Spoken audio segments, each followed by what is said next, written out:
नहीं।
मास्टर गीत बजावत हो एकदम नई तर्जबात वाले घड़ी मारी चर्चा में जन बहुत जल्दी जल्दी शुरुआत की गई। कैसे मास्टर?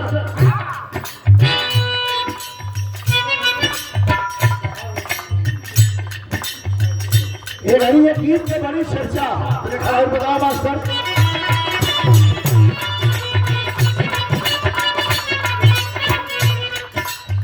ये गीत के भाव है बतावता दोनों प्रेमी प्रेमिका के बीच के बात। प्रेमी कहले रहल प्रेमिका से कहा हो रात्रि के सुतक के गुण सवेरे में आंख ना खुलल चलो गुण मारू अब तो फोनवा न करे लू आ बात हो वो प्रश्न कह रहल कैसे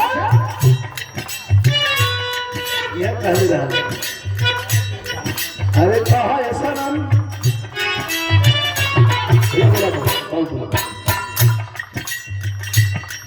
अरे कहा ऐसा नाम प्यार करता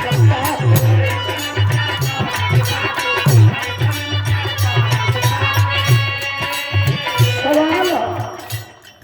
अरे कहा ऐसा नाम प्यार का पाके अरे को देर तक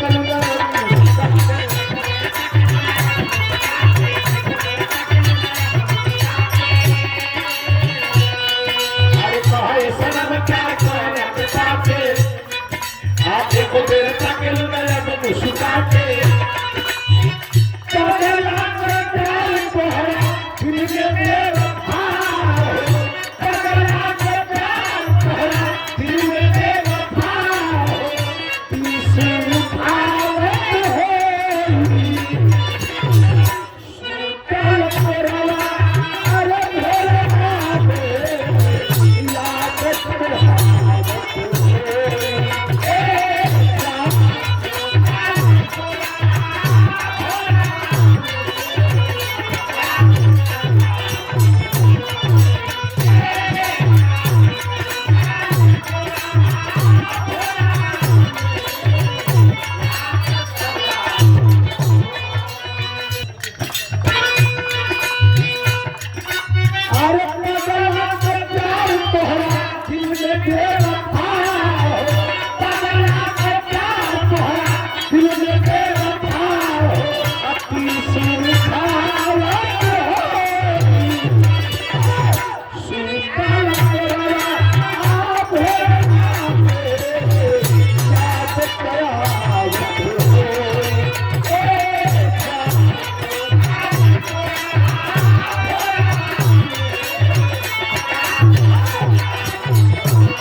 रहे तन मन से रहे तन मन से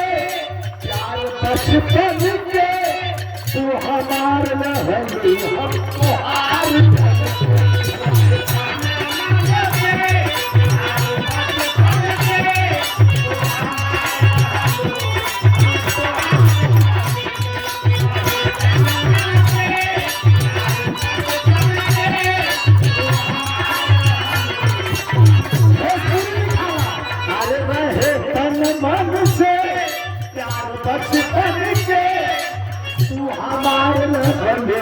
हम तोहार बन के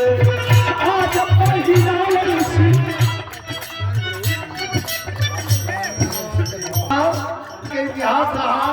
कि 4 4 5 5 6 6 अनाथ बच्चों को अपने घर में रख करके और पढ़ाना लिखाना उनको उनके पैर पर खड़ा कर देना शादी विवाह करना ऐसे महान लोग भी इस धरती पर भगवान के द्वारा भेजे जाते हैं। मैं बहुत बहुत धन्यवाद देता हूँ सब भैया की नमस्कार सलाम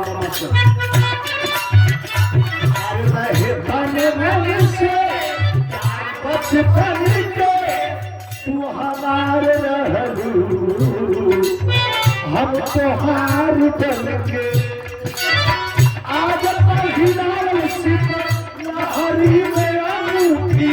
आज पहिरावल सीता लहरी में अनूठी अपने वाला होगी सीता अरे मेरे याद करावत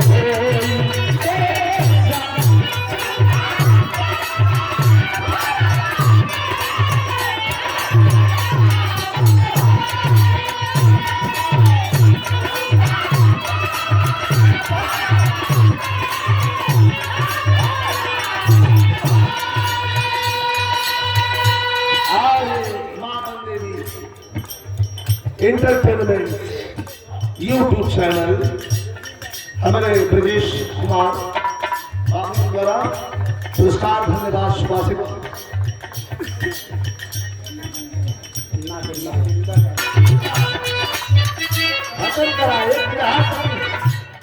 सुना कहना हो कैसे हो माता का कहना हो और पार्वती का कि सबकर बात अलग हमार बात अलग कहूँ कैसे पत्थर पानी चाहिए से